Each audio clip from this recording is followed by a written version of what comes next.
एक शेर है, कब रहा है इक़्तिदार का नशा, रायगा हुआ है और इख्तियार का नशा। अब ये शेर सुनने में तो बहुत अच्छा है, लेकिन इसमें क्या हकीकत है? क्योंकि नशा चाहे जो भी हो वो ज़्यादा देर रहता नहीं है, लेकिन उसकी तलब बार बार आपको अपनी तरफ बुलाती है। वो नशा चाहे सिगरेट का हो, चाहे चाय का हो, और ये बहुत फरसूदा मिसाल है। इक़्तिदार का नशा तो बादशाहों और गुजरा को होता है। पाकिस्तान में इक़्तिदार के नशे को शरीफ खानदान से ज़्यादा कौन अच्छी तरह समझ सकता है? नवाज शरीफ साहब 3 दफ़ा वज़ीर आज़म रह चुके हैं और अब उनके भाई दूसरी दफ़ा वज़ीर आज़म बन चुके हैं। लेकिन इक़्तिदार की दौड़ में एक और मेंबर का इजाफा हुआ और वो है नवाज शरीफ की दुख्तर मरियम नवाज। वीडियो शुरू करने से पहले मैं एक बात वाज़ेह करना चाहूँगा, पाकिस्तान में सियासत एक गंदा खेल है और जब भी किसी खातून सियासतदान के बारे में बात हो रही हो तो ये गेम मुकम्मल तौर पर तब्दील हो जाती है। उस खातून की ज़ाती ज़िंदगी मौज़ूए बहस बन जाती है। मसलन बेनज़ीर चारों सूबों की जंजीर के साथ नून लीग ने क्या किया वो आप सबको पता है, लेकिन इस वीडियो में हम ऐसा नहीं करेंगे। इस वीडियो में मरियम नवाज की सियासी ज़िंदगी के बारे में और सियासी सोच के बारे में ज़्यादा बात होगी। हाँ, जहाँ पर ज़ाती ज़िंदगी ने मरियम नवाज की सियासी ज़िंदगी को अफेक्ट किया है उसका जिक्र ज़रूर होगा। तो चलिए समझते हैं हमारी पहली खातून वज़ीर आला पंजाब को। यह है मरियम नवाज का गालिबन पहला इंटरव्यू जो उन्होंने BBC को दिया था। The elder daughter of deposed Prime Minister. I would not rather say deposed. He is the Prime Minister. Ultimately, General Musharraf is going to be in problem. It's not us. He says that he's not vindictive. What is this? This is all his personal vendetta against Nawaz Sharif. ये वो दौर था जब नवाज शरीफ साहब को मुल्क से निकाला गया था। नहीं, रात के अंधेरे में हम फरार होके नहीं जा रहे, हमें इस मुल्क से निकाला जा रहा है। उस वक्त नवाज शरीफ के बारे में अगर कोई दो सबसे मजबूत आवाज़ें थीं तो या उनकी बीवी मोहतरमा कलसूम नवाज की थी और कुछ हद तक मरियम नवाज की। तो मरियम नवाज चाहते हुए या ना चाहते हुए सियासी तो थी, क्योंकि उनके बाकी बहन भाई हमें इतने एक्टिव नजर नहीं आते थे। शरीफ खानदान चूंकि अपनी फैमिली को एक प्राइवेट अफेयर रखते हैं, इसलिए मरियम नवाज के बारे में भी बहुत कम इन्फॉर्मेशन ऑनलाइन मौजूद है। But according to the internet, Maryam Nawaz 28 October 1974 में पैदा हुई और तकरीबन 19 साल की थी जब उनकी शादी कैप्टन सफदर से हुई। कैप्टन सफदर उस वक्त नवाज शरीफ के सिक्योरिटी स्टाफ का हिस्सा थे। दूसरी तरफ मियां नवाज शरीफ के दोनों बेटे और मरियम के भाई हसन और हुसैन नवाज की जिंदगी दुनिया के बाकी मशहूर हुक्मरानों के बेटों की शाहाना जिंदगी से बिल्कुल मुख्तलिफ थी। ना कोई स्कैंडल था और ना कोई सियासी जलाल, बल्कि मरियम के अलावा उनके दोनों भाइयों और एक बहन की जिंदगी हमेशा सियासी मंजरनामे से ओझल ही रहती अगर पानामा केस ना हुआ होता। मैं इस बात को तस्लीम करता हूँ कि अल्हम्दुलिल्लाह पाक में इनके ऊपर जो अपार्टमेंट्स हैं वो अल्हम्दुलिल्लाह हमारे हैं। लेकिन मरियम मुख्तलिफ थी क्योंकि वो सियासत और सियासी असर व रसूख से वाबस्ता ताकत से अच्छी तरह वाकिफ थी। मसलन जब वो नौजवान थीं और अपनी ज़मानत तालिब इल्मी में थीं, अखबारात में एक केस रिपोर्ट हुआ जिसका मकसद ये था कि पाकिस्तान में ताकत की बुनियाद पर इख्तियारात का नाजायज़ इस्तेमाल करने वालों को एक्सपोज किया जाए। इस केस का मेन किरदार थी मरियम नवाज। इस केस के अलावा नवाज शरीफ पर यह भी इल्ज़ाम था कि उन्होंने पाकिस्तान के सबसे बेहतरीन medical college king Edward medical college में अपनी बेटी को एडमिशन दिलवाने के लिए मेरिट का कत्ल किया और सियासी ज़राए के मुताबिक इसकी वजह मरियम नवाज की जिद बताई गई। ये कहते हैं ना हम अब एस्टैब्लिशमेंट के खिलाफ है, वो चले गए CMH के अंदर एक ख़ास तौर पे जो मिलिट्री मेडिकल कॉलेज था उसके अंदर एक सीट बनाई गई इनके लिए। ये वहाँ जाके दाखिल हो गई क्योंकि नंबर कम थे, FSC में नंबर कम थे, उसकी वजह से उनको वहां लेके गए। उसके बाद उनकी माइग्रेशन करा दी किंग एडवर्ड मेडिकल कॉलेज के अंदर का सबसे हाईएस्ट मेरिट होता है। लेकिन ये सारा मामला मरियम नवाज की जल्द शादी की वजह से अहम ना रहा और ना ही रेलिवेंट रहा। शरीफ फैमिली में एक खातून सियासतदान का जन्म हो चुका था, सिर्फ इस वाक़े की बुनियाद पर नहीं बल्कि नजरिया ज़रूरत के तहत। पाकिस्तान में फातिमा जिन्ना से लेकर बेनज़ीर भुट्टो, कलसूम नवाज और अब मरियम नवाज तक सबका सियासी जन्म इसी नजरिया ज़रूरत के तहत हुआ। फातिमा जिन्ना को गद्दार कहा गया, बेनज़ीर भुट्टो को शहीद कर दिया गया और कलसूम नवाज जिला वतनी की नज़र हो गई। बेनज़ीर भुट्टो अपने वालिद की शहादत के बाद वाहिद खातून सियासतदान थीं जो कि मुल्क में जमहूरी निज़ाम की हामी थी। उनके भाई अस्करियत पसंदी का रास्ता चुन चुके थे, तो पीपल्स पार्टी की सारी जिम्मेदारी एक खातून ने उठाई जिनका नाम बेनज़ीर था। फिर जब नवाज शरीफ को मुशर्रफ मार्शल लॉ के दौरान बंद किया गया तो नजरिया ज़रूरत एक दफ़ा फिर कलसूम नवाज को सियासत में ले आया और वो उन तमाम मर्द सियासतदानों से ज़्यादा मजबूत साबित हुई जो कि मार्शल लॉ से पहले नवाज शरीफ पर जान निसार थे, लेकिन अब भगोड़े। उसी दौर में मरियम नवाज भी सौतें बर्दाश्त करने का दावा कर चुकी हैं, लेकिन सियासी पंडित इस दावे को शकूक व शुबहात से देखते हैं और कहा जाता है कि मरियम नवाज भी अपने दीगर बहन भाइयों की तरह खामोशी से ज़िंदगी गुजार रही थी। लेकिन जो भी था, मरियम नवाज अपने बाकी बहन भाइयों से सियासत में ज़्यादा इन्वॉल्व थे, चाहे वो सऊदी अरब में थी या फिर इंग्लैंड में। इस सारे अरसे के दौरान माँ बेटी पर भरपूर ज़ाती हमले किए गए। अफसोस की बात यह थी कि यह तर्ज सियासत नून लीग की ही मेरास थी। उस वक्त नून लीग का हिस्सा रहने वाले आज के मशहूर सियासी रहनुमा बेनज़ीर पर इसी तरह के जाती हमले करते थे। हत्ता कि नवाज शरीफ की पार्टी पर यह इल्जाम था कि बेनज़ीर को डिफेम करने के लिए आसमानों से पैम्फलेट फेंके गए। मेड इन इंग्लैंड नहीं है, ये तो न जाने कहां से आई है और इसको किसने ला के बैठा दिया है। शरीफ खानदान कभी ये गुमान भी नहीं कर सकता था कि उनकी सियासत भी कुछ खवातीन के जरिए ही जिंदा रहेगी। मुशर्रफ दौर में कलसूम नवाज और अब मरियम नवाज के जरिए। और मरियम को इस बात का अंदाजा है कि पाकिस्तान में खातून सियासतदान होना आसान नहीं है, लेकिन बेनज़ीर और कलसूम नवाज उनके लिए राह हमवार करके गई थी। मरियम में सियासी बसीरत भी मौजूद है, क्योंकि मरियम नवाज फातिमा जिन्ना से तो अपना कंपैरिजन करती रही है, लेकिन अक्सर पीपल्स पार्टी के इत्तेहादी होने के बावजूद भी बेनज़ीर भुट्टो के सियासी करियर पर बात करने से गुरेज करती हैं, क्योंकि शायद वो आगाह हैं कि उनके वालिद की सियासी जमात पीपल्स पार्टी के नज़रियात से किस कदर मुतनफ़िर रही है।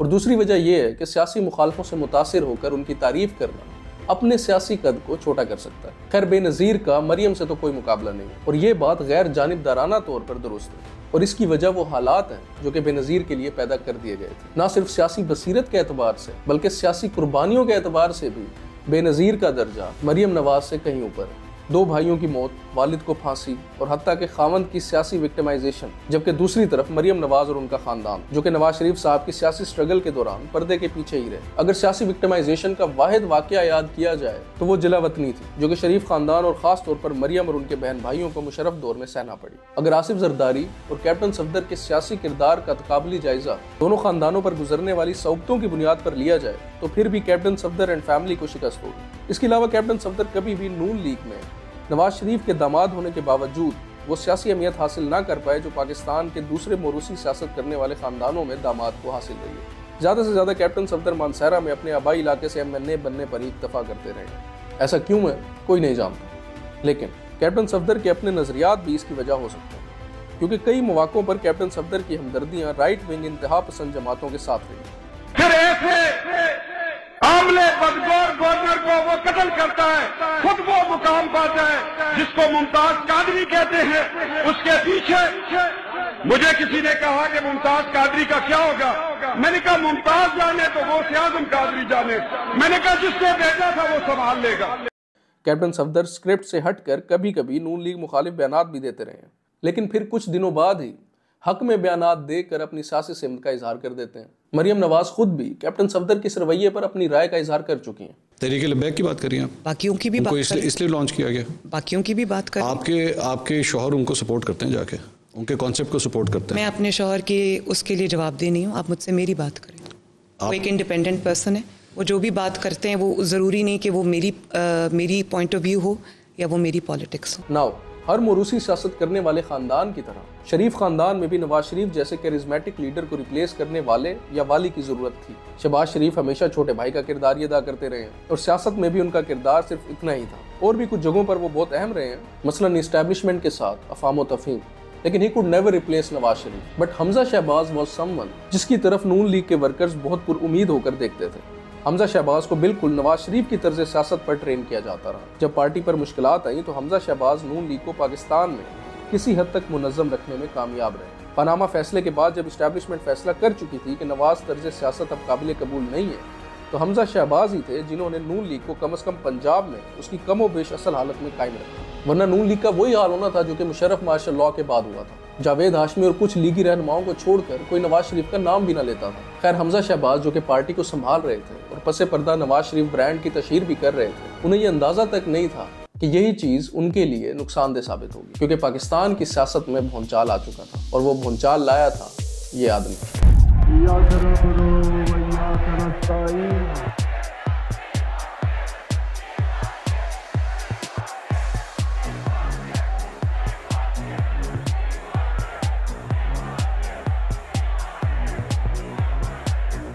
इमरान खान की करप्शन और मोरूसी सियासत के खिलाफ एग्रेसिव कैंपेन नवाज और जरदारी तर्ज सियासत में एक बहुत ही गहरा डेंट डाल चुकी थी। और सच बात यह है कि इस्टेब्लिशमेंट के रोल को अगर कुछ लम्हात के लिए साइड पर भी रख दिया जाए तो इमरान खान अवाम को, बिलखुसूस नौजवानों को, अपने अज़्म और यकीन की मदद से ये बावर करा चुके थे कि नवाज शरीफ और आसिफ जरदारी की सियासत ही इस मुल्क की गरीबी और बर्बादी की वजह है।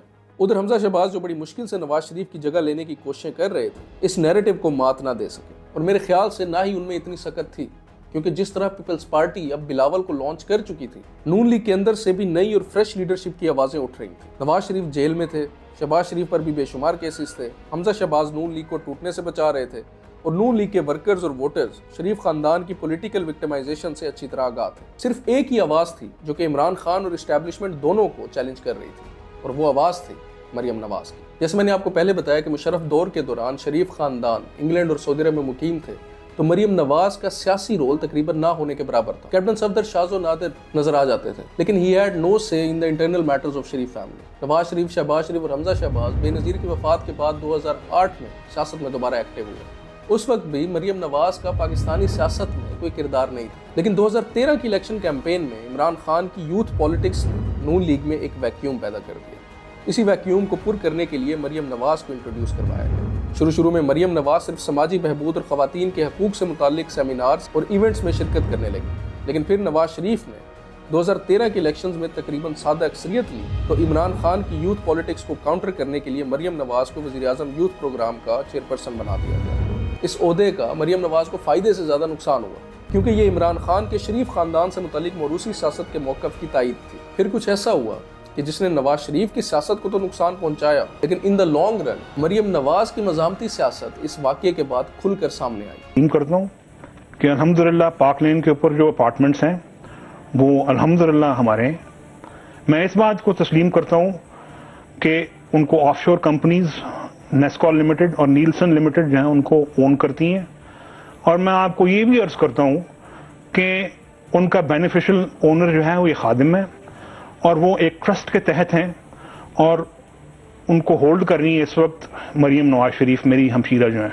पनामा केस की वजह से हुकूमत होने के बावजूद नवाज शरीफ को एक कमजोर पॉइंट को बुनियाद बनाकर नायल कर दिया गया। शरीफ खानदान को डिफेंड करने के लिए मीडिया पर मरियम नवाज की प्रेजेंस बाकी तमाम लीडर्स से ज्यादा थी। अपने वालिद को डिफेंड करने से लेकर एस्टैब्लिशमेंट के किरदार को एक्सपोज करने तक मरियम नवाज की मजबूत आसाबियत और जारहाना सियासत का मजर वक्तन फवक्तन नून लीगी वोटर्स को मिलता रहा। कमजोर पनामा फैसले और इमरान खान हुकूमत की तरफ से गिरफ्तारियों और विक्टिमाइजेशन ने भी मरियम की लीडरशिप क्वालिटीज को मजीद निखारा। डॉन लीग साहब को याद है, सिविल हुकूमत उनको डिवेपनाइज भी करना चाहती है, लेकिन उसके रस्ते में ISI गालबन सबसे बड़ी रुकावट है, और ISI को नाराजगी का इजहार किया गया मीटिंग में।